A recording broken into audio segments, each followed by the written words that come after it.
به نام خداوند جان و خرد.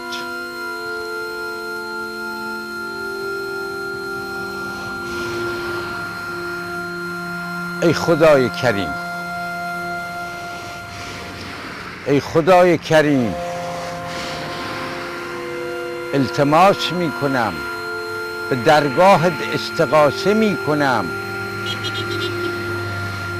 آرامش رو از کره زمین آدمیان گرفتن. ای خدا تو خودت ناظر باش، ببین چه جهنمی از دود که داره محو میشه در این دنیا فراهم کردن. تمام دشت ترکمن صحرا بر این منواله، همه رو، زمین رو که تازه گندمش درو کردن نمیگذارن نفس بکشه، نمیگذارن آفتاب بخوره، میان این زمین رو بلا فاصله آتش میدن. اون دودار نگاه کنید در دوردست، نگاه کنید و بعد شما به این پهنه نگاه کنید، ببینید تمام این پهنه رو دود گرفته. نگاه کنید، برگردونیم دوربین نگاه کنیم، خورشید داره تیره و تار میکنه. نگاه کنید حتی روی اون کوه ها رو هم داره تیره و تار میکنه. چه شد؟ چه شد این تکنولوژی؟ چه شد شما رؤسای جمهور، وزرا، وکلا، مسئولین این مملکت در مجالس میشینید و بیخبر کولرها رو روشن میکنید از درون کشور و اینجور کوه و دره و دشت و صحرا پر دود کنید. نگاه کنید چه دودی از اونجا بلند میشه.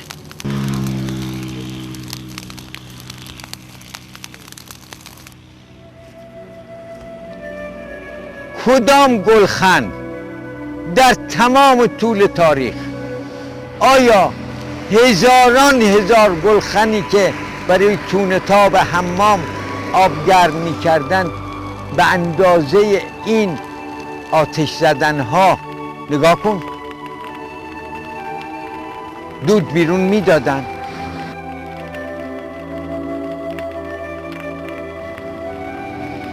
آیا این مسلمان ناآگاه رو نباید تیغ علی علیه السلام این رو به سزای اعمالش برسانه؟ نباید. شاهد بودیم شما با مشعلی در حال شعله زدن این کلنش ها بودیم. بله. چرا آتش میزنیم؟ آتش میزنیم بکاریم زمینه. بکاری؟ بله. چی میخوای بکاری؟ لوبیا روغنی. بله؟ لوبیا روغنی. لوبیا روغنی بکاری؟ بله. خب همین دود و همین آلودگی فضا میدونی خبر داره که چقدر ضرر میزنه به محیط زیست؟ خب نکاریم که نمیشه. کشاورزا چیکار کنم پس؟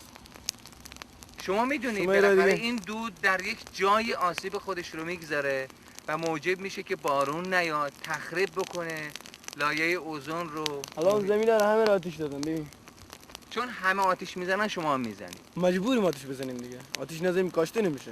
من به عنوان یک پزشکی که وظیفم هست ادای دین بکنم، اول سلامتی طبیعت رو به مردم میگم و به مردم اعلام میکنم که سلامت مال پزشک نیست.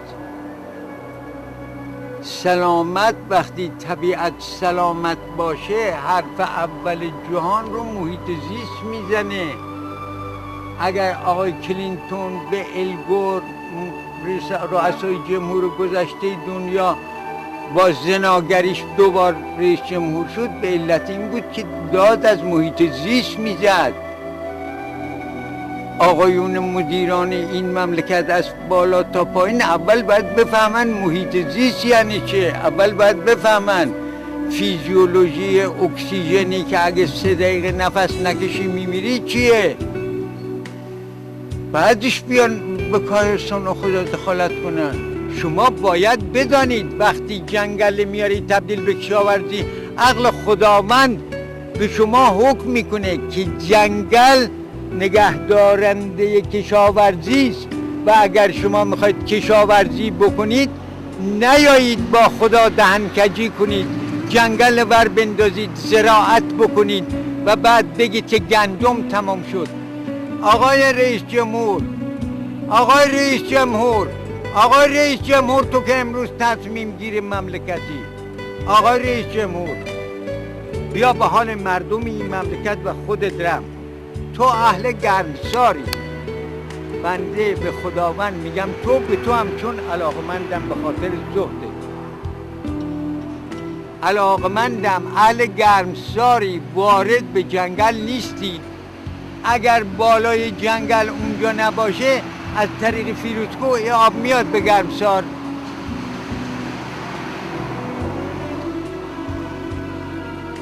شما بیایید اول از همه با پول نفت اگه 1 قران خرج کردی دادی به من، الان من بازنشستم 2-3 میلیون رفتم دیدم تو جیب من ریخت. من به پول چه احتیاج دارم؟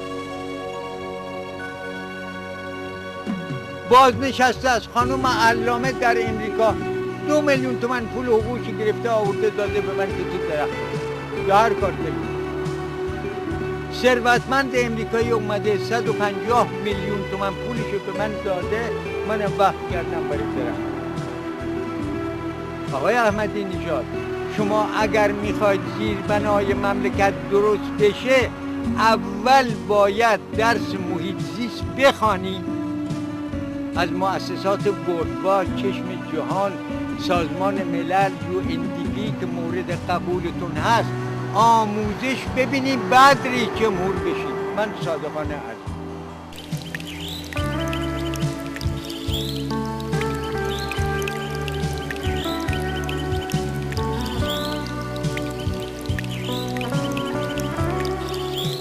این همه جنگلبانی، این همه وزارت جهاد کشاورزی و جهاد جنگلبانی و جهاد آبخیزداری، آخه این چه مملکتیش درست شد؟ نگاه کن، این پشت کوهی است که از اون ور فقط همین جنگلش دیده، یک ذره جنگل دیده میشه. نگاه کن، اومدم پشت این کوه تو گرما، از دیشب همینجور بیخوابم، همه اینا رو بر میگردم. نگاه کنید ببینید این چه شیاری است، ببینید این زمین دیگه مرتع موند، این زمین دیگه جنگل موند، این زمین دیگه آب چشمه میده در آتیه، این زمین دیگه برای شما خاک باقی میذاره. یا شما میتونید این کشور رو اداره کنید یا نمیتونید. شما خیلی شاد نباشید که مردم دست براتون میزنن. هر کس حاکم بشه یه میخم تو دیوار باشه براش دست میزن. همین مرد. توهین به مردم نمی کنم. سیاق این کشور اینه. اینها این اون پشت کوهیست که من بنده رفتم و به شما نشون میدم. این جنگل ها رو نگاه کنید، داخل اون جنگل هم حتی نگاه کنید ببینید چیکار کردن. چرا صدای ازش کدومتون در نمیاد؟ چرا ور نمیدارید مدیر کل اینجا رو بفرستید به جهنم؟ چرا ور نمیدارید آقا؟ چرا اینا رو ور نمیدارید اینجا مملکت اینجوری کردن هم پای این جنگل ها اعدامشون کنید؟ بله؟ مگه اینا به اساس کشور خیانت نمی کنن؟ مگه اینا به اساس این مملکت جنایت نمی کنن؟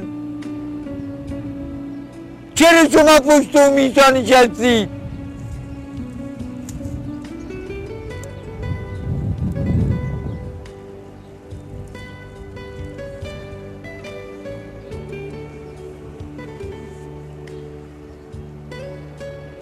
آخه شما آمدید یه تریاکی، خب بمیره تریاکی، بمیره، اینقدر تزریق کنید بمیره. مگه جمعیت تو دنیا کمه؟ اینجور جنگل ها نابود کردن، شما جیکتون در نمیاد، همش به همین کارا میرسید، همش به هواشی. نگاه کن.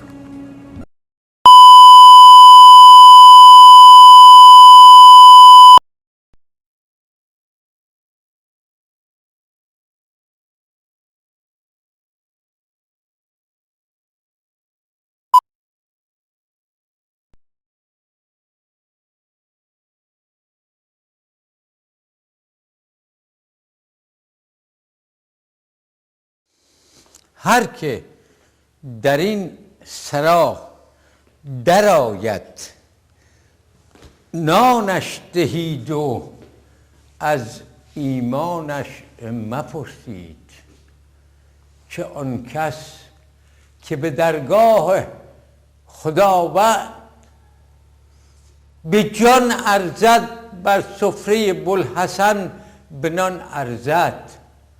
خداوندا این کسانی که میگن حقوق بشر بیان در مکاتب اسلامی و ایرانی ما و عرفان ما درس بخوانند.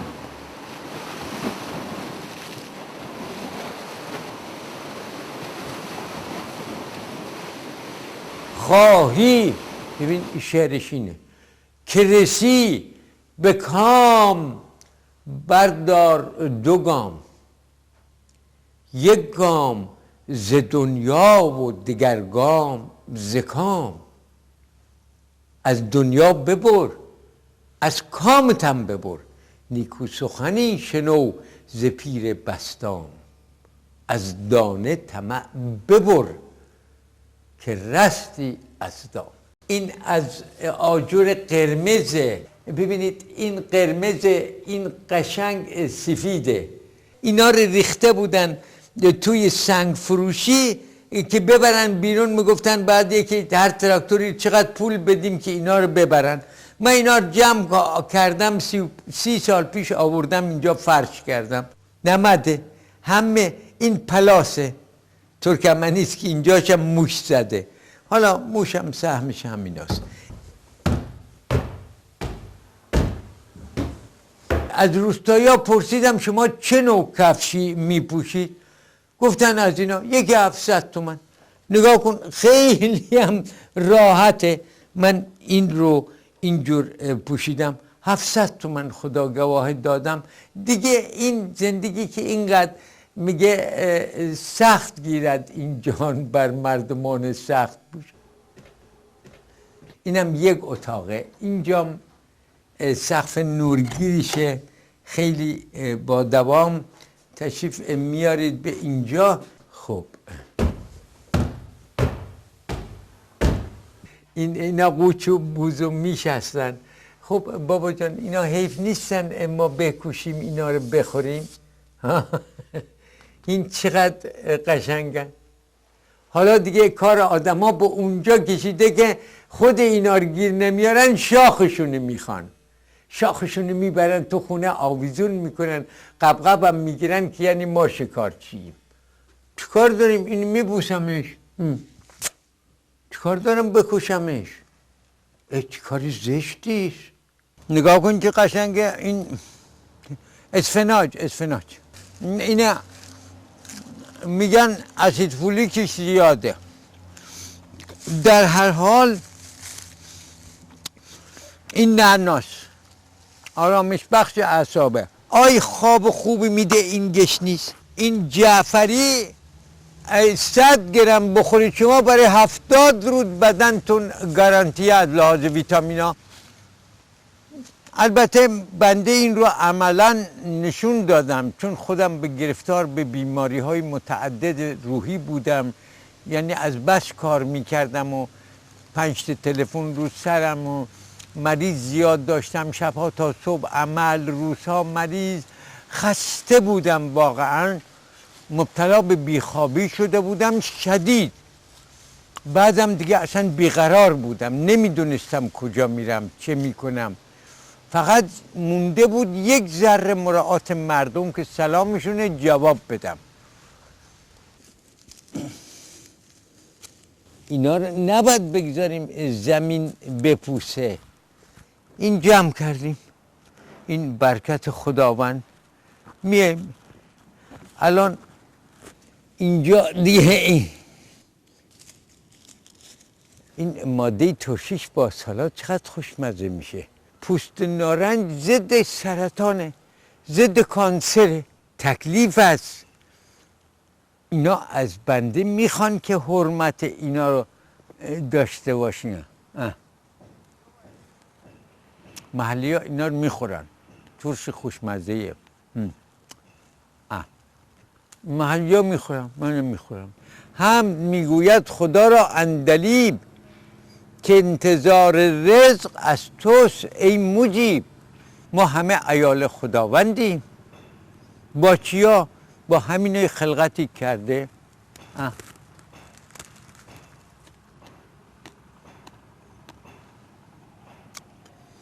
نه این دریا رو شما نگاه کنید.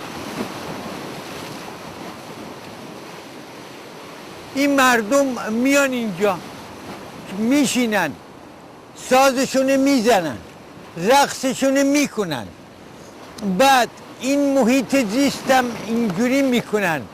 شما این فاجعه رو ببینید. یعنی چه؟ سر تا سر شمال چرا بازیافت اینو نمی کنید؟ شما 210 تومن بابت پول آب میگیرید، 220 تومن، 50 تومن یا اضافه بگیرید یا بگید آقا اگر آوردی این پس دادی چه طریق بازیافت اینو نمیگی؟ هرچه ساحل هست همین جوریه. نگاه کن نگاه کن. یعنی چه؟ بابا و ننه تو اجازه میدن؟ آقای صاحبخانه اجازه میدی زندگیت باشه؟ مگه این طبیعت خانه ما نیست؟ این که صدها هزار سال رو زمینه، با باد باران با آفتاب خشک میشه، ریز میشه، میره مایای بدبخت میخورن، تمام اینا مسموم میشن، تمام اینا با این وینیل کلراید نابود میشن. آی بابا جان، من همش اینا رو جمع میکنم، میبرم، میریزم، باز دوباره میبینی میان. چقدر من باید الان کیسه بیارم اینا رو پر کنم؟ یک فکری به حال اینا بکنید دیگه. من چقدر این جمع کنم از اینا؟ این بنده است اینجا، نگاه کنید. وقفم شده الحمدلله.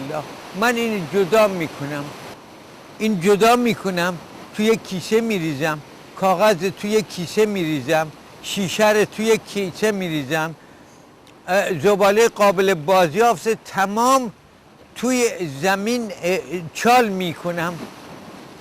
ای مردم عزیزم، از این که شما بیکارگی کنید و این زباله رو همه رو بریزید تو اونجا، بعد تحویل شهرداری بگیرید، بزرگترین خیانت به خودتون کردید، به محیط زیست خیانت کردید که از شر این در امان نمیمانید. حالا راه چاره رو عرض کردم، اونجا الان دستمه میشورم، به اون کثافت ها زدم، میام بیله ور میدارم. شما نگاه کنید ببینید من چیکار کردم. همین اینا همش زباله. نگاه کنید.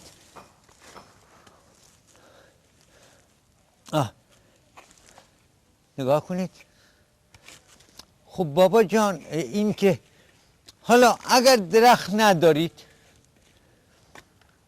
پای درخت خیابون اگرم کار دارید، اون سپور یا کارگر تفلکی رفتگرت همینجا پای درخت خیابون چال کنه. شما چیکار دارید برمیداری میبری اینا رو به جاجرود؟ یعنی چه؟ خود این خاک با ریزو باکتریایی که در هر میلیمترش میلیاردها میکروب هست، خود اینا تبدیل میکنه این رو به بهترین غذای این. نگاه کن آقا، وقتی اینا رو من پای اینا دفن میکنم، بهترین پرتقالا رو به من میده، پرتقالای درشت. نگاه این یکی تامسونه توی خونه از زباله. این گلا اصلا خودم هم از این زندگی به قدری لذت میشه که اصلا 70-80 سال ندارم خیلی هم خوشحالم که خداوند تو این پیری ما رو عصاب دست نکردی از برکت این طبیعته. بگین من به عنوان پزشک نمیتونم همچی ادعایی بکنم. خیلی از پزشکا اصلا در 60 سالگی رفتن به اون دنیا، سرطان گرفتن. ما عرض سرطان هم داریم، بارها گفتم، ولی در برکت اینا من اصلا سرطانم مثل خبری نیست. بابا برید، هرچی دارم از خدا دارم، اینا رم دارم، زندگیم هم از این. اگه ساعتی 1,000,000 پوند به من بدن تو اتاق عمل دیگه نمیرم، چون میدونم اینا معالجه. تموم شد. تمام این 3 طبقه‌ای که اینجا میبینید، از این 3 طبقه ساختمان همه فاضلاب، صابون، آب دستشویی، مدفوع، ادرار میاد این تو که در حدود این 3 تا 4 متر هست. نگاه کنید، 3 این 4 متر، اینم 3 متر طولشه. اینجا ما این مدفوع ادرار جمع میکنیم. باز هم تکرار میکنم، این مدفوع ادرار اینجا جمع شد به حکم خداوند. یک میکروب هایی در اینجا پیدا میشه به نام بیهوازی، آنائروبی. این بیهوازی ها از کف این سپتیک تانک میان، همینجور میخورن، تمام میکروب ها و قارچ و انگل ها رو همه رو میخورن دیگه. این به دریا نمیره. اینا 50 متری من دریاست. اگر نه اینا با شن تمام وارد دریا میشه.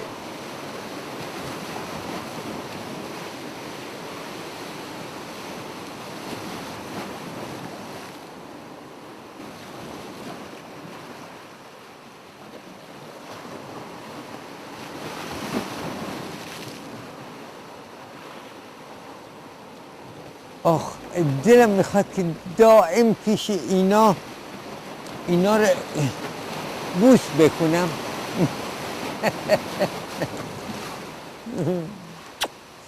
جان، خاک مسکن منه. هر که را خوابگه آخر به 2 مشتی خاک است. گو چه حاجت که بر افلاک کشی ایوان را. برو از خانه گردون به در و نان مطلب. کین سیه کاسه در آخر بکشد مهمان را. بنده رو جانب زاری هدایت کرد. تصمیم گرفتم به جایی که بفروشم و مشتری پاش خوابیده 100 میلیون تومنم اضافه میده، برم به محضر فریدون کنار و اینجا رو وقفش کردم. یه متنی نوشتم که تو موقوفات ثبته. وقفش کردم، وقف عام. چی گفتم؟ آمدم لب دریا، بعد از گریه متوجه شدم این شور حال از کجایه. چون خدا خواهد که یاریمون کند، میل ما را جانب زاری کند. این زندگی رو قبل از مرگم طلاق دادم.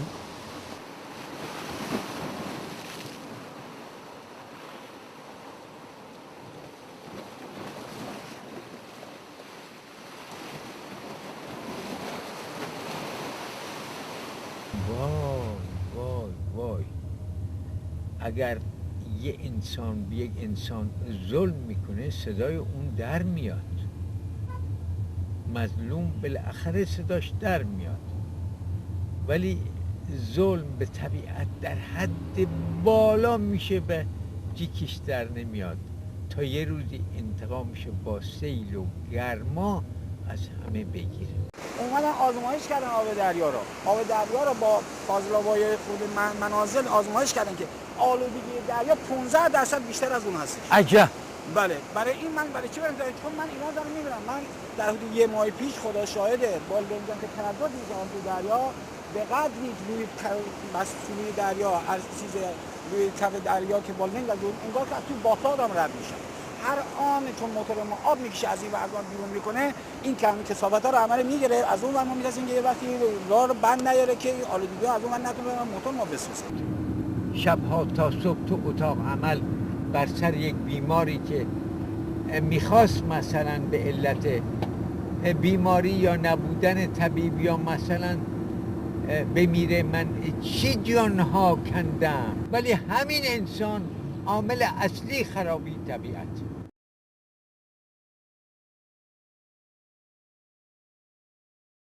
آیا سر کلاس های درس به شما راجع به تمیز نگه داشتن رودخانه ها و این همه کثافات واردشون نشه، این پلاستیک ها رو نریزن توش، راجع به اینا با شما صحبتی میشه؟ در دبستان، دبیرستان اینا در داخل مدرسه اصلا این چیزا عنوان نمیشه. ببینید یکی از علل بیچارگی ما و عدم اطلاعمون همین است که تو دبیرستان که با این انبوه دختر و پسر و بچه، این اصلا نمیدونه که این پلاستیک چه سمومی ازش دفع میشه، این فاضلاب چه جور وارد اینجا میشه. الان شما خودتون پسر گل چه راه حلی دارید انشالله برای این؟ والا یه مدتی چند ساله پیش لایروب می آوردن اینجا، لایروبی میکردن. بعد از یه مدت دیگه اینجا خیلی فاضلاب زیاد شد، دیگه بیخیالش شد. همه بیخیالش شدن. تو کن در بزم وصلین درد هجران را چه میدانی، تو کن در کوی جانانی غم جان را چه میدانی. کجا میری عزیز دلم؟ چه چشمای سفیدی داری تو پای پشتت؟ ای خدا نوکرتم، تو بی آزاری. سابق همه اینا رو میکشتن، الان دارن اینا رو تربیت میکنن که ول کنن توی زراعت و اینا بخوره. خدا میبینی چه خلق کرده. این خرمالوی وحشیه، میگن که وحشی، ولی ما میگیم که خرمالو جنگلی. این با دست انسان پیوند زده شده، اینجوری شد. این خرمالو که میبینید اولا در این حال که خوب حجیم هست و مواد سلولوزی داره، این خرمالو یک مواد قابض داره، یعنی روده ها رو دباغی میکنه واقعا. پاهاش نگاه کنم اگه چشمام ببین، ای بارکلا بارکلا. ورزش میکنه. مثل بنده که باغبون نشستم ورزشکار اینم که من دیگه از این خجالت میکشم. این من از رو برد میبرم تو اونجا ولش میکنم، میگم برو. ها بزن. این بچه ها نگاه کنه یه خورده بخندن، بزرگان فکر میکنم میخندن، نه؟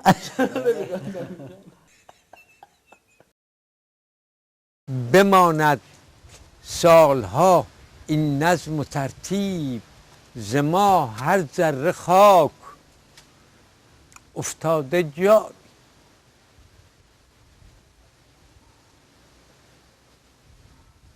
غرض نقشیست کز ما باز ماند، که هستی را نمی بینم بقایی.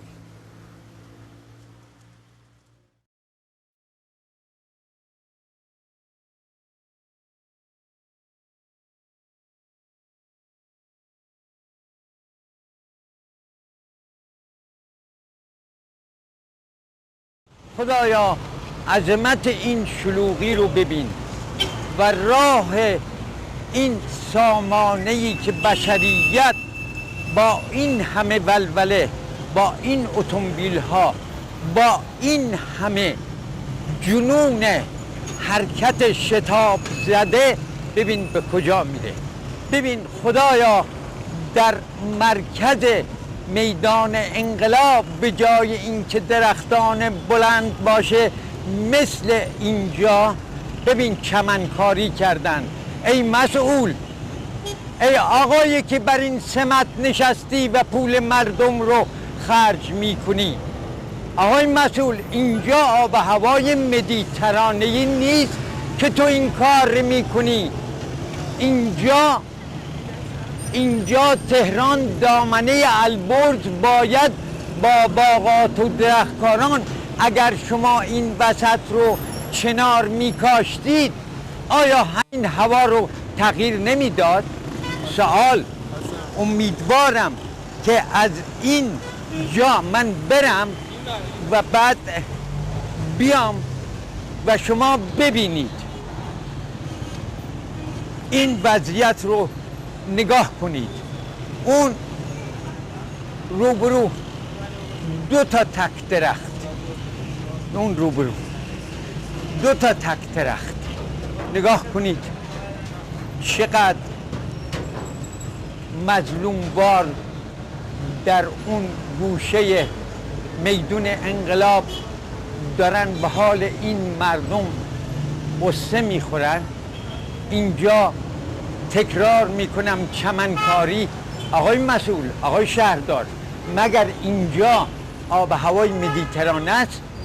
آسمان شرق میخنده آفتابش، من و تو بگریم آب رو میدی به چمن، آب رو نمیدی به درخت که اینجا رو بهشت کنه. حالا بهت نشون میدم این میدون انقلاب.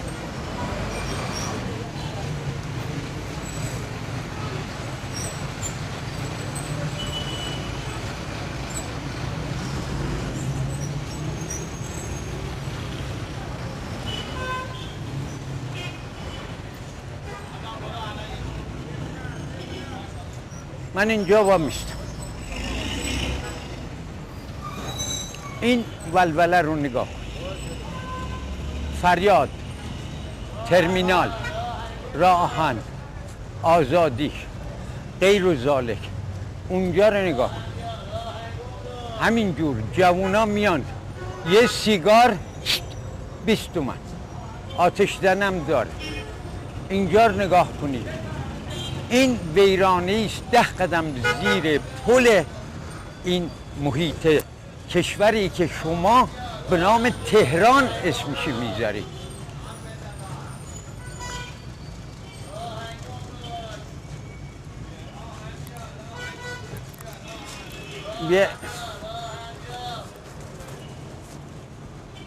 یه سیگار بده من.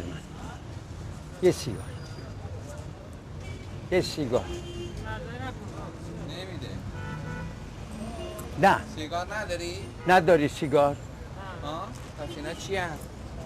اینا چیه؟ آقا به من نگاه کنید. ببینید اینجا همینجور جوون پیر میان یه سیگار 20 تومن. نه این مقصر است نه جامعه.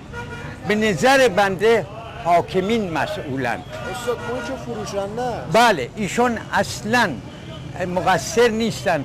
باید سیگار از مملکت ور بیفته. عزیز من بس اون مشکل نداره. عرض کردم دیگه. سند محضر میخواید؟ خیلی خوب.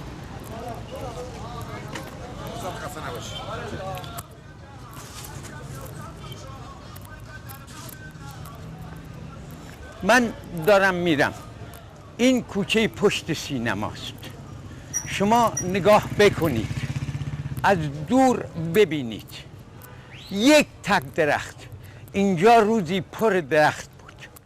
از همینجا که من دارم الان بنده حقیر میرم، شما نگاه کنید اون تک درخت چقدر مظلومانه داره به من و شما اکسیژن میده. و اینها همه ساختمان. به این ساختمان نگاه کنید، همینجور مثل قارچ میزنه میره بالا. همینجور همه چیز ملعبه انسان شده که این انسان هم رشد میکنه و بعد مثل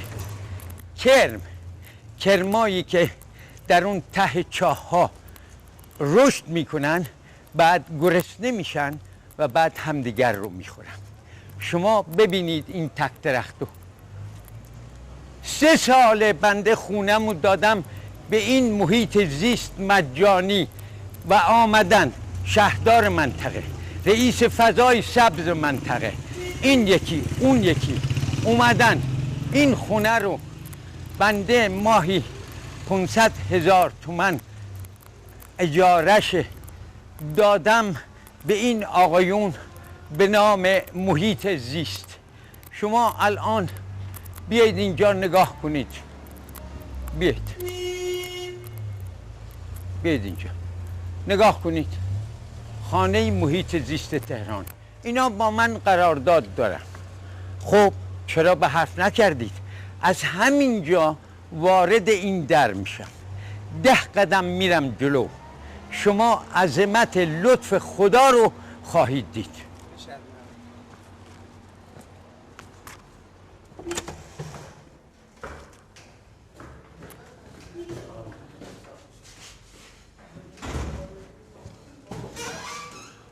من وارد میشم به محیط زیست، کفشام رو کفشاشون عوض میکنن. در اینجا خانه‌ای تشکیل شده است به نام محیط زیست که پرسنل اینجا مرکب است از آقای دکتر امیری که وارد شد، دکترای جنگل، اینجا آقای مهندس سلحشور، آقایی که در اینجا دوست و همکار ماست، و از همینجا این منظره رو نگاه میکنید. تشریف بیارید، ساکت باشید، تشریف بیارید و از همینجا سویدای اینجا رو وارد میشیم. این دورادور رو نگاه کنید، عظمت لطف خدا رو در اینجا شما بسنجید. اینجا ببینید سویدای اینجا چقدر زیباست. میایم وارد اینجا میشیم، 10 قدم از دم در تا اینجا. ببینید این تنه رو، ببینید این انگور رو، ببینید این انگور. من الان برم این بالا، از همینجا این انگور رو میچینم، به شما مردم نشان میدم، آب میزنم.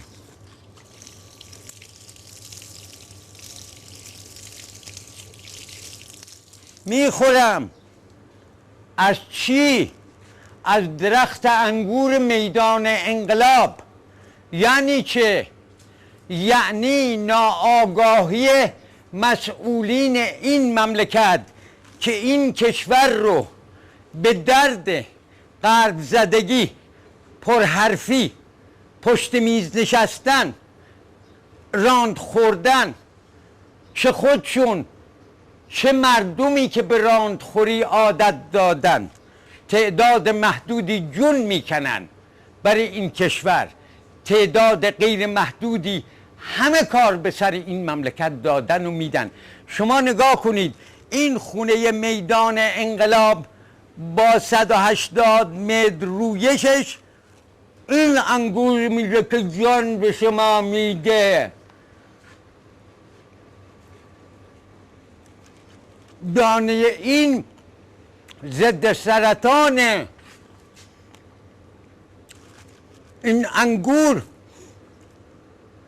که همین از سایه از این درخت چیدم با دست سپتیک تانک، آقای وزیر نیرو این رو به دید آقای مشایی معاون رئیس جمهور، محترم رئیس جمهور رسوندم. این خونه دید، فیض محیط زیستی این خونه او رو گرفت. شهرداری آمد با خواهش از بنده اینجا رو گرفت. اومدن، مگه من چه کردم؟ ساختمان 50 طبقه بنا کردم. بنده انگوریست 10 سال پیش کاشتم. 1 2 3 4 بهترین میوه خدا. سرو، 2 عدد قرینه، اوکالیپتوس همیشه سبز اینجا، آلبالو، بومادران، گل لال عباسی که نمیخواد. ببین چقدر سرسبز این گل، بی آبی مقاوم. تمام تهران باید درختش از این باشه. این زردآلو، این گردو، این گردو بیا، این انار، این گردو،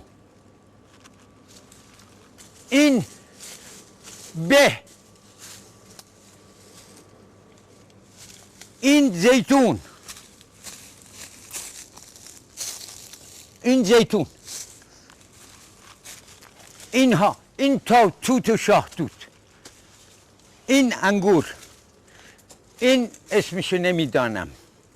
میام به اینجا، این توت نگاه کنید ببینید چه جور هوا رو بر اینجا بر من درست کرده. ولی یک منظره غم انگیز رو بنده به شما عرض بکنم. ببینین انگور از گرما چی شده. صبح و شب با اشک چشمم و با نیم دقیقه آب سعی میکنم در زنده شدن این. ای بیچارگان، محیط زیست شما، زندگی شما مردم همین جور داره میسوزه و شما نمیفهمید. مسئولین در برجسته این مملکت، ریز و درشت تا پایین، شما یه تجربه کردن. دانشمندان 50 آوردن، 2 تا دیگ گذاشتن، 1 دیگ آب جوش، 1 دیگ آب سرد، آب ولر. قورباغه ها رو آوردن یکی یکی، هر چند انداختن تو آب جوش، از آب جوش پریدن بیرون پر رفلکس، یعنی طاقت نیاورد پرید. قورباغه هایی که تو آب گذاشته بودن ولرم یا آب سرد به تدریج گرم شد تا 100 درجه مردند و تکون نخوردن از جاش. شما مردم بیچارگانی هستین که گذاشتن دارن شما رو به طرف مرگ میبرن. شما در میدان انقلاب چنین عظمتی میبینی انگور رفته تا طبقه 3. الان به شما میرم با این جناب کارگردان آماده، یک انسان والا به نام حسن ساجدی که هر آن در یاری و کمک به بنده بدون چشم داشت داره دنیایی از هنر خلق میکنه و من به عظمت روح پاک این بسیجی انسان شریف سوگند یاد میکنم. خدایا تو اینجور این افراد مثل این رو روز به روز در این مملکت زیاده کن. خدایا از اینجا میام، شما مردم شاهد باشید. آقای شهردار، آقای قالیباف، عزیز من، بنده که به شما ارادت دارم به خاطر این نوه من دانشجو رشته صنعتی مدیریت ارشد، گفت این آقای قالیباف مرد خوبی و خیلی هم خوشبیانه و خیلی هم کارآمده. بندم ارادت پیدا کردم. حالا که سمت شهردار پیدا کردی به معاندت ها و دشمنی ها و اینها فکر نکنید. این درخت خرمالوس نگاه کن آقای شهردار، خیلی هم کم آب خواهه. میبینی چقدر سبزه.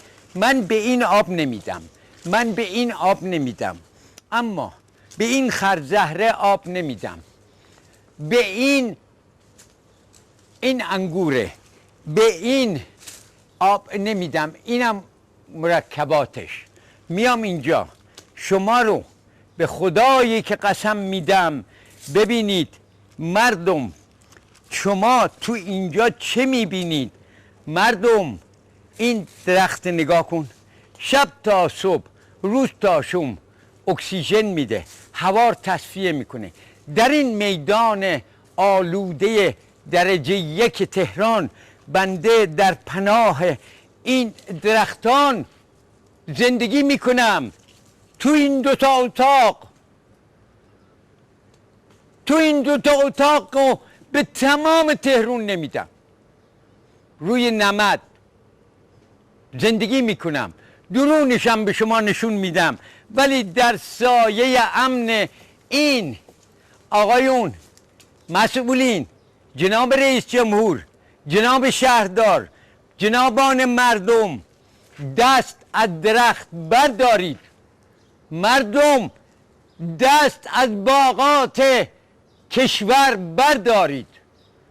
سازمان مسکن، جناب آقای سعیدی کیا که من به تو ارادت خالصانه دارم در قبال 15% که در زمان وزارتت کردی 15% و خودت جنگل ها رو محافظت شده اعلام کردی و خودت گفتی دکتر بیسکی 5% هم من نمیتوانم و رفتی در راه خدا گام برداشتی با دستور و حمایت رهبر معظم انقلاب و دولتی شما 15% جنگل رو حفاظت شده اعلام کردی. باید جنگل ها حفاظت شده اعلام بشه، باید درخت ها حفاظت شده اعلام بشه. و بعدش گفتی تلفنن دکتر بیسکی راضی شدیم. گفتم خدا ازت راضیه، ولی کاشکی 100% کرد. مردم تهران، من با شما اصلا کار ندارم. شما سوار ماشین پرایدی، پژویی. شما الان از اینجا من میرم پشت بام، این انگور رو میذارم اینجا، میایین شما نگاه کنید ببینید در آسمان اینجا چه رویده. من از جناب آقای حسن آقا ساجدی استدعا میکنم همین دقایق لحظه لحظه این تصویر رو بکشه به صورت تا مردم بدانن این پیر دیوانه چه میکنه. این پیر دیوانه این آخر عمر رو به چه چیز مصرف میکنه. آیا میرم اروپا و امریکا میگردم؟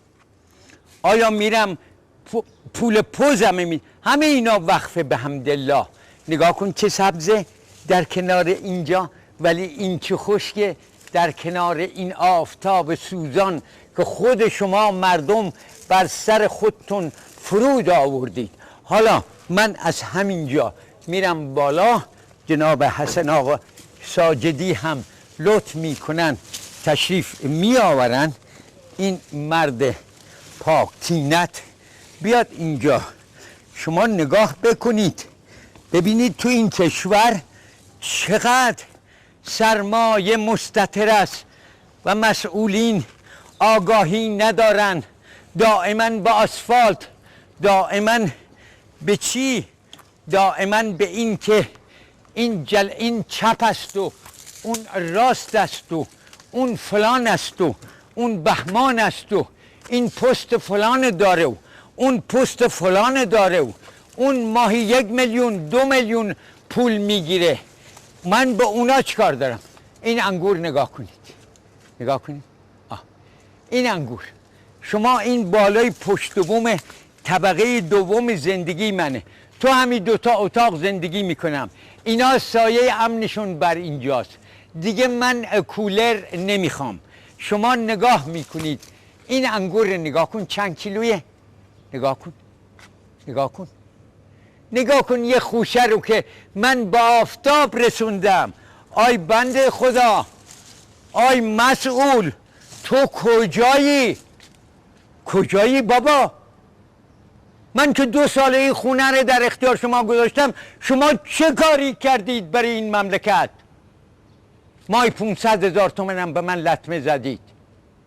این شاخه رو آوردم در معرض آفتاب گذاشتم، اینه در آوردیم. من وسیله هستم، تو وسیله‌ای. ولی این نگاه کن مثل شب چراغ میدرخشه. ببین آخ آخ آخ همینجور نشسته 2 تاش میخورم.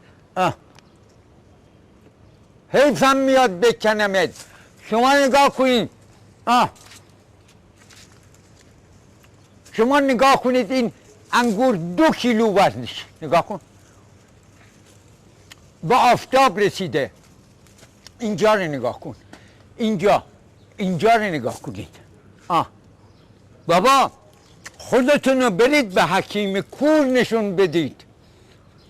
بابا مسئولینی که تو این مملکت نشستی، آقای وزیر نیرو، اینجا رو نگاه کن، کم زیباست؟ کدام دکوراسیون از این زیباتر تو میدون انقلاب؟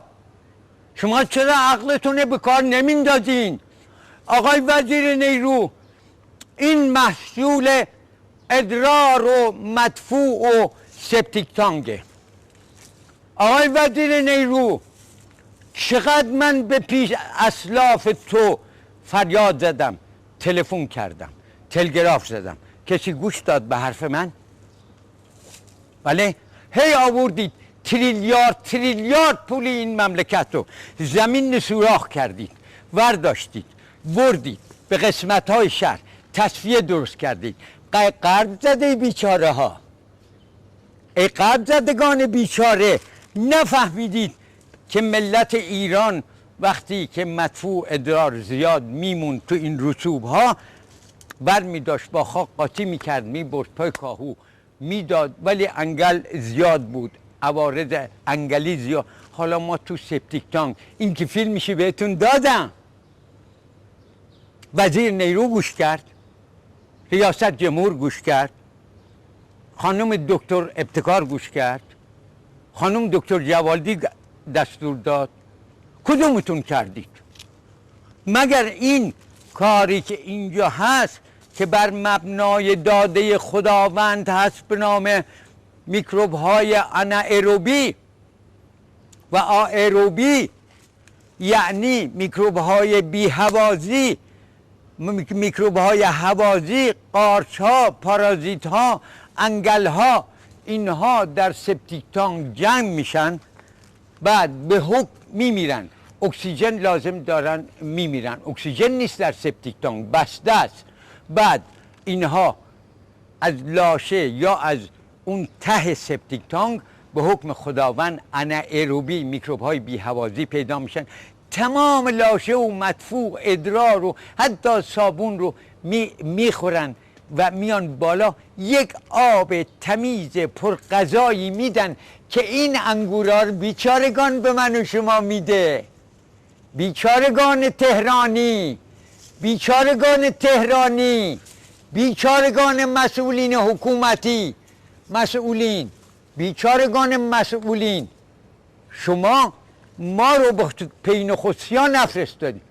مثل رضاخان که بهش میگفتن خاطر مبارک آسوده باشد، یک دفعه بردنش به جزیره موریس. ما وطنمون رو دوست داریم. این شعر از یک جوپاریست به نام صادق خان جوپاری درباره رضاخان گفته.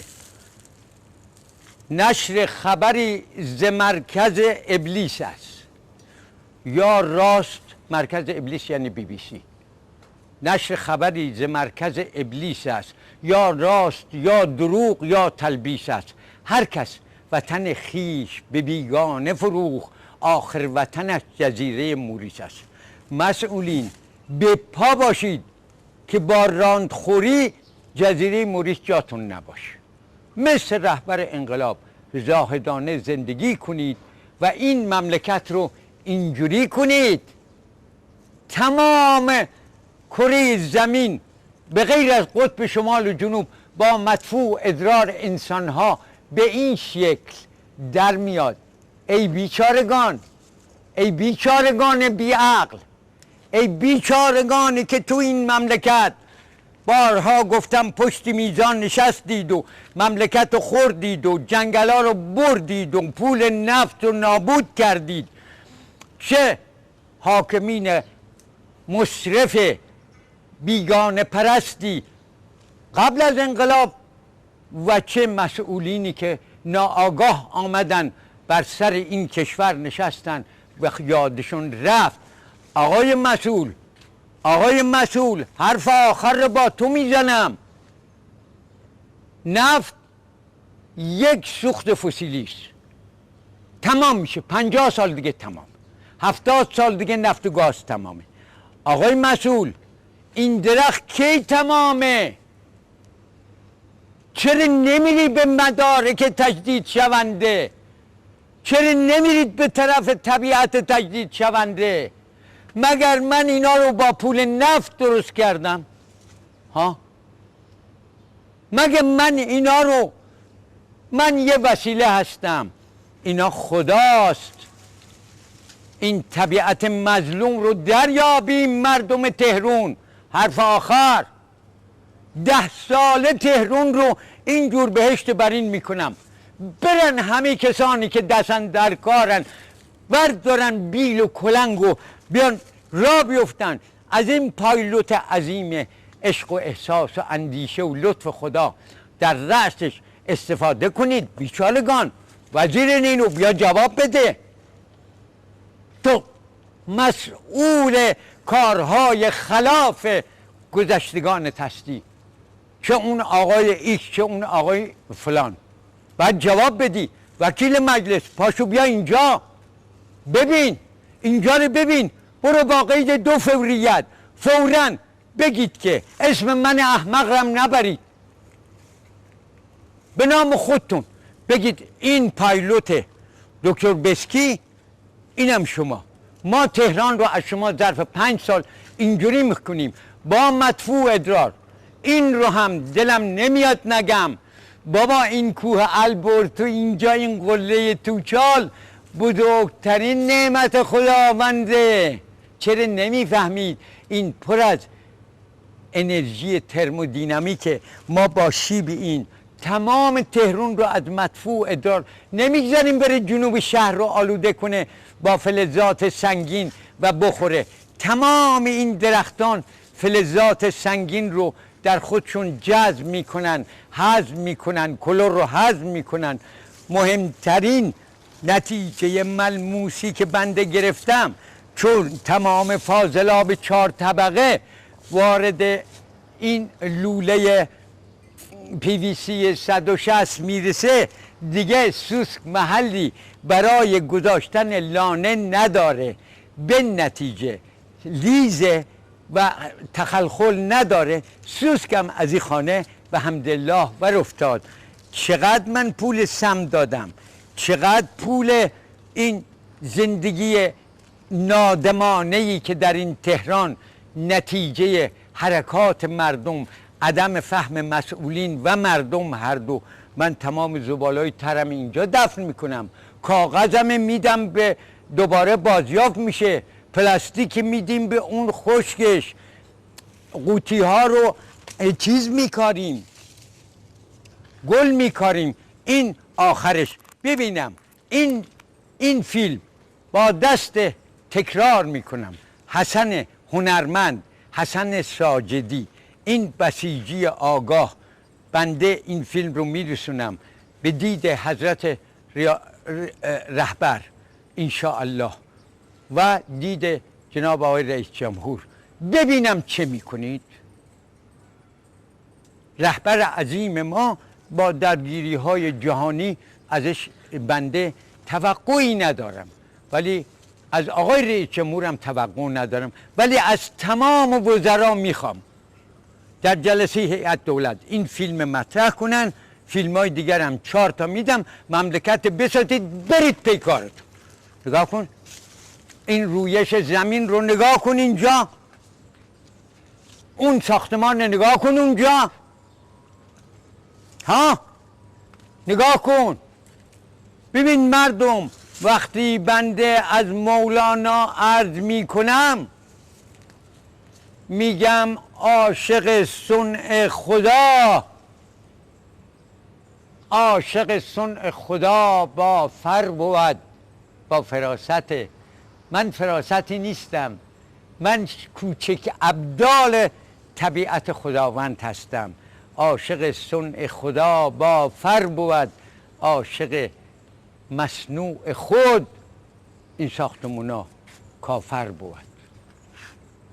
بر محمد و آل محمد صلوات. اگر در این مسئله بر شهدای فلسطین، بر شهدای لبنان و بر تمام شهدای ضد ظلم جهان سلام می کنم و بر ناآگاهان هم به عنوان ترحم به خداوند عرض می کنم ای عظیم از ما گناهان عظیم، تو توانی عفو کردن در حریم. ما ز آز و حرص خود را سوختیم، این دعا را هم ز تو آموختیم.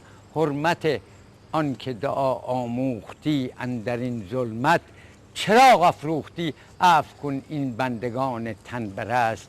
عفو از دریای قهر آبلاتر است. خدا حافظ.